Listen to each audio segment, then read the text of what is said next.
తెలుగు తెలుగు సాహిత్యానందనం ఛానల్కి స్వాగతం. మనం ఈరోజు చెప్పుకోబోయే అంశం వచ్చేసి తెలుగు దళిత సాహిత్యానికి సంబంధించి విమర్శకు సంబంధించి ఎలాంటి ప్రశ్నలు అడుగుతారు, ఏ ప్రశ్నలు అడుగుతారు అనే దాని గురించి ఈ వీడియోలో తెలుసుకుందాం.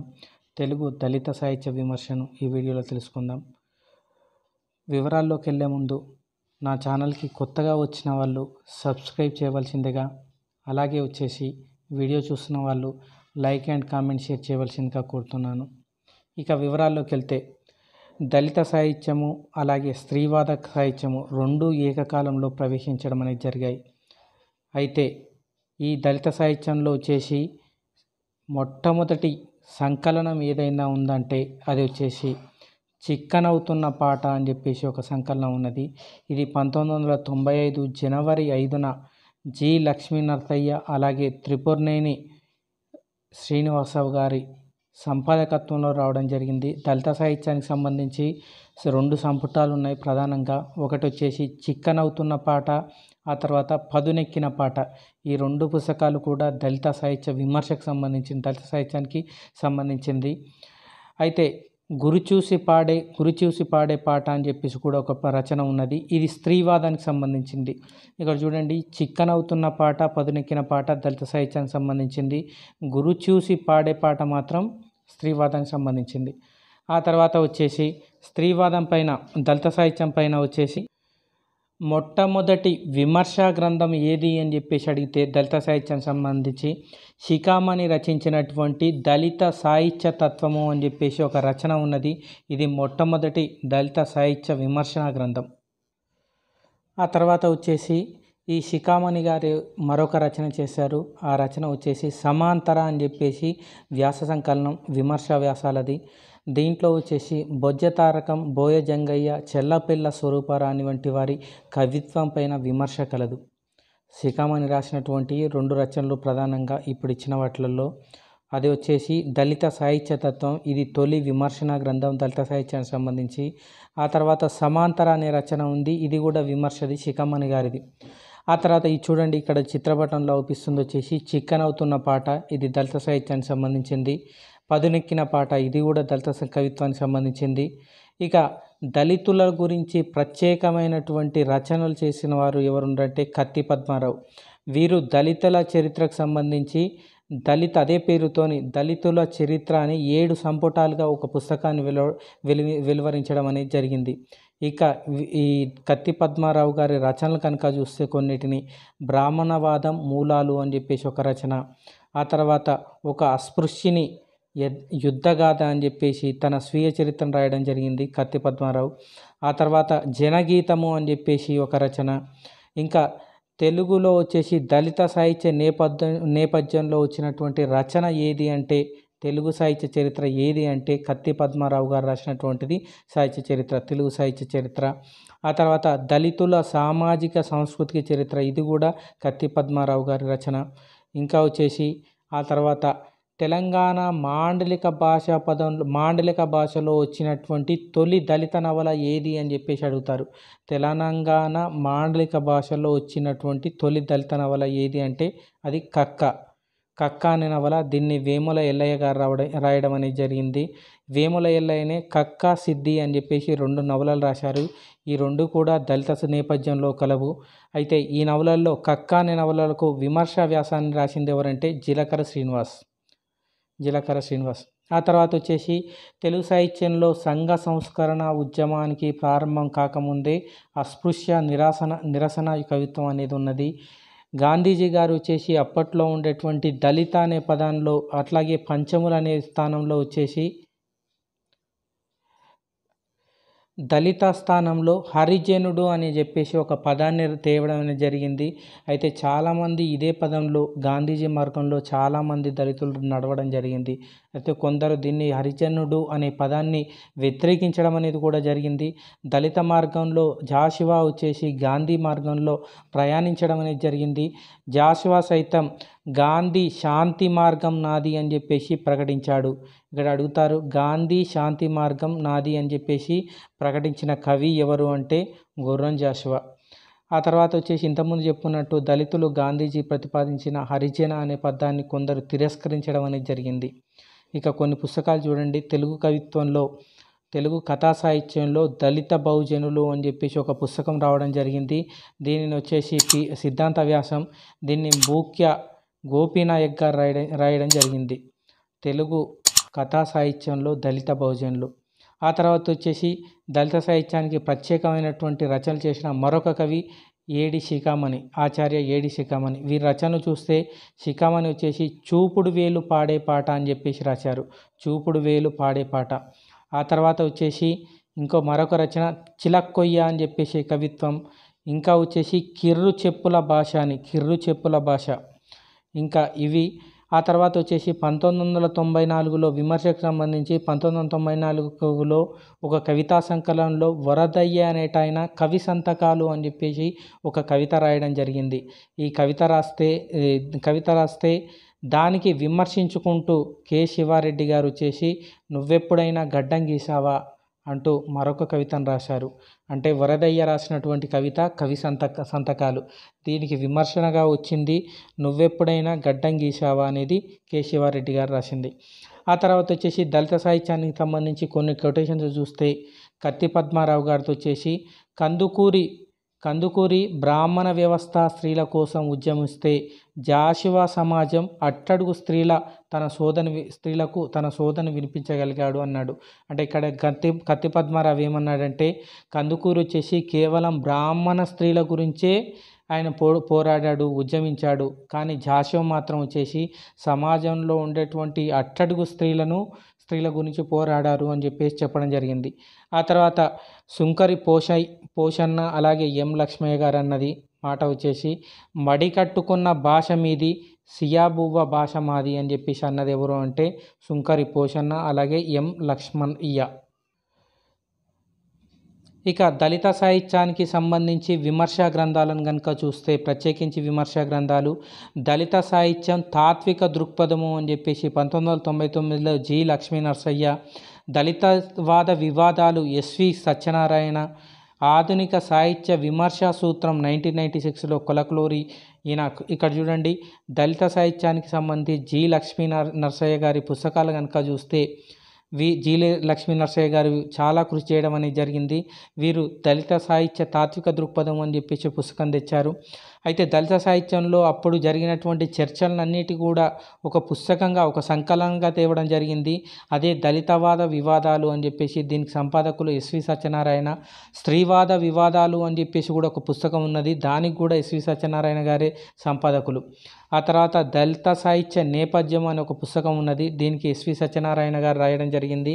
ఇంకా కొన్ని రచనలు చూస్తే శూద్రకవి శుభ్రమూర్తి వసుచరిత్ర వైశిష్టం అని చెప్పేసి ఒక రచన ఉన్నది, 96లో వచ్చింది. దీన్ని కొలకలూరి ఈనాక్ రాయడం జరిగింది. ఇంతకుముందు చెప్పుకున్నట్టు పదునెక్కిన పాట 96లో వచ్చింది జి లక్ష్మీ నరసయ్య గారి సంపాదకత్వంలో.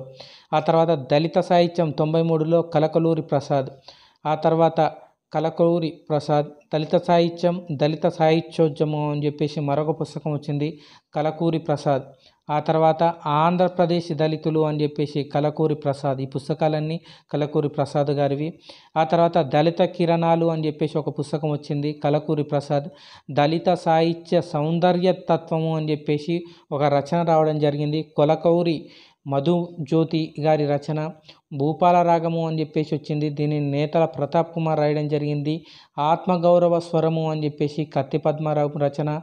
ఎన్నెల నవ్వు అని చెప్పేసి ఏకుల వెంకటేశ్వర్లు రచన. పునర్మూల్యాంకనము అని చెప్పేసి దార్ల వెంకటేశ్వరరావు గారి రచన.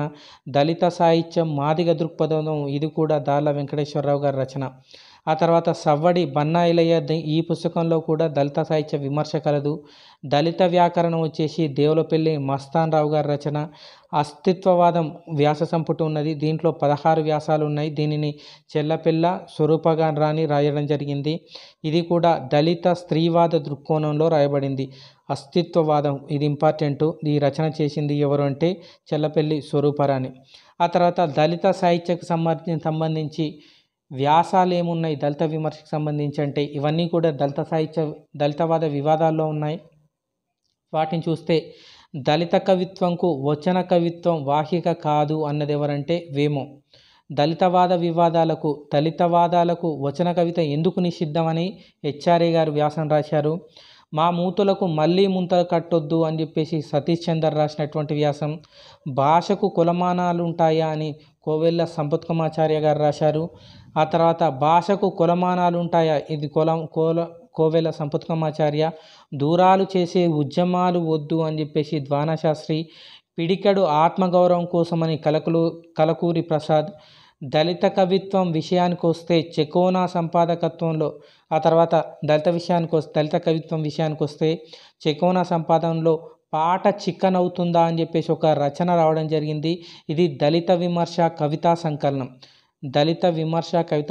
వచ్చేసి పాట చిక్కనవుతుందా, రచయిత ఎవరు అంటే, సంపాదకత్వం ఎవరు అంటే చెకోనా. ఆ తర్వాత దళిత సమస్యలపైన కత్తి పద్మారావు గారు 2 కవితా సంపుటాలను విడుదల చేయడం జరిగింది. అవి 2 కూడా ఇంపార్టెంటు. నీలికేక ముళ్ళ కిరీటం. ఆ తర్వాత శిఖామణి గారు బ్రాహ్మణ ఉపాధ్యాయులను, వారి ఆచార వ్యవహారాలను విమర్శిస్తూ ఇనుపపాలీలు అని చెప్పేసి ఒక కవిత రాయడం జరిగింది. ఇనుపపాలీలు అనే కవితను శిఖామణి రాశారు. దీనికి స్పందనగా, నిరసనగా మధునాపంతుల సత్యనారాయణమూర్తి వచ్చేసి కనకపాలీలు అని చెప్పేసి ఒక కవితను రాయడం జరిగింది. కనకపాలీలను వచ్చేసి మదనాపంతుల సత్యనారాయణ కవిత రాస్తే ఇనుపపాలీలు అని శిఖామణి గారు రాయడం జరిగింది. ఇక కొన్ని పుస్తకాలు చూస్తే దళిత సాహిత్యం మాదిగ దృక్పథము అని చెప్పేసి దార్లా వెంకటేశ్వరరావు గారి పుస్తకం. ఆ తర్వాత ఒక మాదిగ స్మృతి అని చెప్పేసి దార్లా వెంకటేశ్వరరావు గారి పుస్తకం. నల్లపొద్దు, ఇది చూడండి, ఇది ఇంపార్టెంటు. దీనికి గోగు శ్యామల గారు సంపాదకత్వం వహించారు. ఇది దళిత స్త్రీల సాహిత్యానికి సంబంధించింది. ఆ తర్వాత ఆధునిక సాహిత్య విమర్శ సూత్రం, దీంట్లో కూడా దళిత సాహిత్య విమర్శ ఉంది. కొలకలూరి ఇనాక్ గారి పుస్తకం. ఇక కలకూరి ప్రసాద్ గారి రచనలు కనుక చూస్తే, ఈ రచనలు వారు అన్నటువంటి కొటేషన్స్ ఇంపార్టెంట్. చూడండి, నేను ఎప్పుడో తెలియదు కానీ ఏళ్ల క్రితం ఈ గడ్డ మీదే చంపబడ్డాను అని అన్నది ఎవరంటే కలకూరి ప్రసాద్. వారే వచ్చేసి ఇంకో పాట రాశారు. కర్మభూమిలో పూసిన ఓ పువ్వ, విరిసి విరియను ఓ చిరునవ్వ అని చెప్పేసే పాట. ఇది కలకలూరి ప్రసాద్ది. ఆ తర్వాత ఆంధ్రప్రదేశ్ దళితులు ఇంతకుముందు చెప్పుకున్నాం, కలకలూరి ప్రసాద్.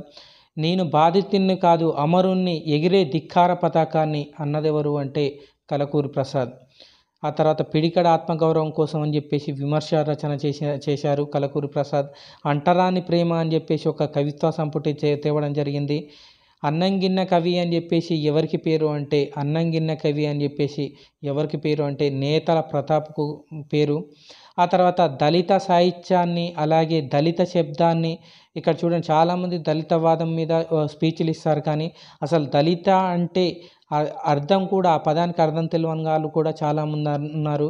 దళిత అంటే అణిచివేయబడ్డ అని చెప్పేసి స్థూలంగా చెప్పాలంటే చాలా అర్థాలు ఉన్నాయి. ప్రత్యేకించి చెప్పాలంటే దళిత అంటే కులం పేరుతో ఎవరైతే అణచివేయబడ్డారో దాన్ని దళిత అని చెప్పేసి చెప్పుకోవచ్చు. ఇక్కడ దళిత శబ్దంని, అలాగే దళిత తత్వాన్ని గురించి చెప్పే కవితలు కనుక చూస్తే, ఈ కవితలు పేర్లు ఇంపార్టెంటు. నిషాని అని చెప్పేసి మద్దూరి నగేష్ బాబు గారి కవిత. అలౌకిక శబ్దం అని పరచూరు కృష్ణప్రసాద్. నడుస్తున్న చరిత్ర అని శివసాగర్. ఆవరణం అని చెప్పేసి శిఖామణి. కొత్త గబ్బిలం అని చెప్పేసి ఎండ్లూరి సుధాకర్. గబ్బిలం అనే రచన వచ్చేసి గబ్బిలం రచన గుర్రంజాషి గారు చేస్తే, కొత్త గబ్బిలం అని చెప్పేసి ఎండ్లూరి సుధాకర్ చేయడం అనేది జరిగింది. ఆ తర్వాత దళిత గతం స్వగతము అని దేవరాజు మహారాజు. గాయం కొత్త కాదు అని చెప్పేసి పిసి రాములు. ఏబిసిడి అని అన్నవరం దేవేందర్. అంటరాని మంట సాహిత్య. తాత్విక దళితుడు దార్లా వెంకటేశ్వరరావు. ఎంతకీ ఆగని పాట జీలకర్ర శ్రీనివాస్. దళిత ధ్వని నాగప్ప గారి సుందర్రాజు. ఇంకా అంటరాని మంట సాహిత్య, తాత్విక దళితుడు దార్లా వెంకటేశ్వరరావు, ఇదంతా వచ్చింది. తొండము అని చెప్పేసి రచన వేములపల్లి దేవేందర్. వీటిలో ఇంపార్టెంట్ అయినది తొండము అనే రచన. ఆ తర్వాత వచ్చేసి గుర్తుపెట్టుకోవాల్సింది పోటీ పరీక్షలకు సంబంధించి, తొండం అనే రచన. నిషాని మద్దూరి నగేష్ బాబు. అలౌకిక స్వప్నం పరచూరు కృష్ణప్రసాద్. నడుస్తున్న చరిత్ర శివసాగర్. కొత్త గబ్బిలం ఆవరణం. ఇంకా వచ్చేసి గాయం కొత్త కాదు పిసి రాములు. ఇవన్నీ కూడా ఇంపార్టెంట్. ఆ తర్వాత కొన్ని పుస్తకాలు చూస్తే దళిత ఉద్యమ చరిత్ర అని చెప్పేసి యాగంటి చిన్నారావు గారి పుస్తకం, ఆంధ్రప్రదేశ్ దళిత ఉద్యమ చరిత్ర. ఇంకా చిలుకూరి దేవపుత్ర పంచమం అని చెప్పేసి నవలా సాహిత్యంలో ఒక రచన దళిత సాహిత్యంలో చేయడం జరిగింది. ఆ తర్వాత కత్తి పద్మారావు దళిత సాహిత్య విమర్శతోని సాంఘిక విప్లవ రచయితలు అని చెప్పేసి ఒక రచన పుస్తకాన్ని తేవడం జరిగింది. ఆ తర్వాత తొలి ఆత్మగౌరవ స్వరం కుసుమ ధర్మన్న కవి అని చెప్పేసి తొలి దళిత ఆత్మగౌరవ స్వరం కుసుమ ధర్మన్న కవి అని చెప్పేసి ఆచార్య కొలకలూరి మధుజ్యోతి గారు ఒక పుస్తకాన్ని తేవడం జరిగింది రచనను. ఇంకా దళిత శక్తి అనే పేరుతోని ఒక పత్రిక కూడా నడుస్తుంది. ఇక ఈ పుస్తకంలో ఈ ముఖ చిత్రంలో ఉన్నటువంటి జూపాక సుభద్ర గారు కూడా దళిత సాహిత్యంలో విశేషమైనటువంటి కృషి చేశారు. అనేకమైనటువంటి రచనలు చేయడం అనేది జరిగింది. ఇక దళిత కథలు దీన్ని సంకలనం చేసిన వారు వచ్చేసి ఆచార్య కొలకలూరి ఇనాక్. ఇంకా ఎంగిలి అని చెప్పేసి దళిత కవితలు రాశారు బొనిగల రామారావు. రాయక్క మాన్యమ్మ దళిత మహిళా కథలు రాసిన వారు వచ్చేసి జూపాక సుభద్ర. ఇక దళిత సాహిత్యం పైన వచ్చినటువంటి పరిశోధనలు చూస్తే, సిద్ధాంత వ్యాసాలను కనుక చూస్తే తెలుగు దళిత కవిత్వము అని చెప్పేసి ఓయూలో కె లిల్లీ గారు, ఆ తర్వాత తెలుగులో దళిత కవిత్వం పరిశీలన బి రాంప్రసాద్ మూర్తి, దళిత కవులు సంఘటనాత్మక కవిత్వం కె సుమతి కిరణ్, దళిత సాహిత్యంలో వాద ప్రతివాద విమర్శ జి మాధవరావు, తెలుగు దళిత కవిత్వం రూపము వస్తువు అని చెప్పేసి పి మల్లికార్జున్. అయితే ఇవి పోటీ పరీక్షల్లో అడగకుండొచ్చు. ఆ తర్వాత దళిత కవిత్వం అంటే లలిత కవిత్వం కాదు అన్నది ఎవరు అని చెప్పేసి అడుగుతారు. దళిత కవిత్వం అంటే లలిత కవిత్వం కాదు అన్నది ఎవరు అంటే పిసి రాములు అనడం జరిగింది. పిసి రాములు. ఇంకా కొన్ని రచనలు చూస్తే దళిత వ్యాసాలను కనుక చూస్తే శివమెత్తిన శంభుకుని శిరస్సు అని చెప్పేసి జి లక్ష్మీ నరసయ్య గారు ఒక వ్యాసం రాయడం జరిగింది. ఇక దళిత సాహిత్యంలో సాహిత్య పరిశోధన గ్రంథాలు చూస్తే దళిత సాహిత్య చరిత్రను పిల్లి శాంసన్ రాయడం జరిగింది. మాదిగవారి చరిత్రను తాలూరి లాభన్ బాబు, పంచముల చరిత్రను సరస్వతి స్వాములు, అంటరాని జాతుల చరిత్ర బొనిగల రామారావు, ఇంకా సవ్వడి అని విమర్శా గ్రంథం బన్నా ఎలయ్య, కత్తి పద్మారావు రచనలు చూస్తే ఇంతకుముందు వచ్చాయి, మళ్ళీ చెప్తున్నాను. దళితుల చరిత్ర, అంబేద్కర్ తత్వశాస్త్రం, రిజర్వేషన్లు, హిందూ మతోన్మాదం, కులం ప్రత్యామ్నాయ సంస్కృతి. ఇంకా చూస్తే దేవులపల్లి మస్తాన్ రావు గారు దళిత దశాబ్దము, అలాగే రిజర్వేషన్లు అనే రచనలు చేయడం జరిగింది. ఎం శిఖామణి దళిత సాహిత్య తత్వము అనే రచన, గోగుశాముల నల్లపొద్దు సంకలనం, ఎస్వి సత్యనారాయణ దళితవాద వివాదాలు, కొండపల్లి సుదర్శన్ రావు సులోచని, కల్లూరి ఆనందరావు హరిజనాభ్యుదయం ఆధునికాంధ్ర కవిత్వము అని చెప్పేసి, కలకూరి ప్రసాద్ దళిత సాహిత్యము అని చెప్పేసి రచనలు చేయడం జరిగింది. ఇవి దళిత సాహిత్య విమర్శకు సంబంధించినటువంటి రచనలు. ఇది అండి, నేను దళిత సాహిత్యానికి సంబంధించి మరొక మంచి వీడియోతోని దళిత కవిత్వానికి సంబంధించి విడిగా ఇంతకుముందు దళిత సాహిత్య నవలల గురించి చెప్పడం అనేది జరిగింది. మీకు కింద డిస్క్రిప్షన్లో ఇస్తాను, వీలైతే చూడండి. ఆ తర్వాత వచ్చేసి దళిత కవిత్వానికి సంబంధించి ప్రత్యేకమైనటువంటి వీడియో చేస్తాను. అట్లాగే వచ్చేసి దళిత సాహిత్య ఉద్యమాన్ని గురించి కూడా ఒక వీడియో చేయాలనుకుంటున్నాను. మీ అభిప్రాయాలను వచ్చేసి కింద కామెంట్ బాక్స్లో తెలపండి. అలాగే లైక్ అండ్ కామెంట్ షేర్ చేయవలసిందిగా కోరుతున్నాను. ధన్యవాదాలు.